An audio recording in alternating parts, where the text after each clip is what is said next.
O apoio dos veciños e veciñas das nosas cidades ao Partido Popular pois cada día crece máis, cada día estamos vendo como sube ese apoio aos nosos proxectos nas cidades galegas. E neste momento, no ecuador das eleccións municipais, pois constatamos como isto é unha realidade. E conmemoramos pois este momento pois como sabemos facer no Partido Popular, que é traballando e reunindo ao Comité de Cidades para pois compartir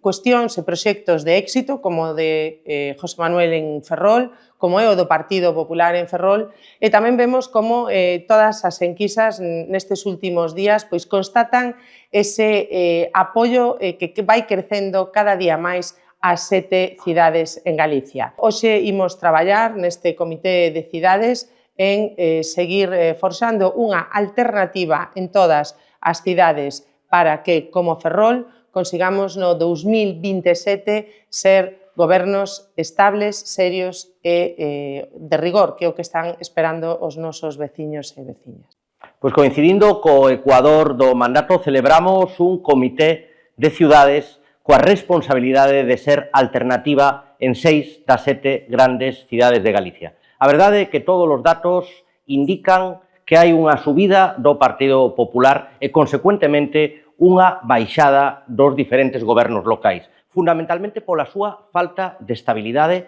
pola súa falta de proxecto para a cidade e polos desacordos permanentes que non permiten que a cidade avance. Por iso estamos moi satisfeitos tamén na cidade na que estamos gobernando, porque os cidadáns valoran esa estabilidade, unha estabilidade que disfrutamos tamén en Galicia e que é a que permite avanzar e seguir aumentando a confianza dos nosos veciños. Aproveitamos tamén esta reunión para falar dos problemas da xente, para falar do agravio de Pedro Sánchez con Galicia, coas 7 grandes cidades galegas, e ten que ver co tema ferroviario. Dende logo, retrasos permanentes, poucas frecuencias nas cidades, pero 2 cidades en Galicia sen alta velocidade. Estamos a falar de Lugo e Ferrol, de Ferrol e Lugo, e dende este Comité de Cidades demandamos, polo tanto, unha maior atención de Pedro Sánchez.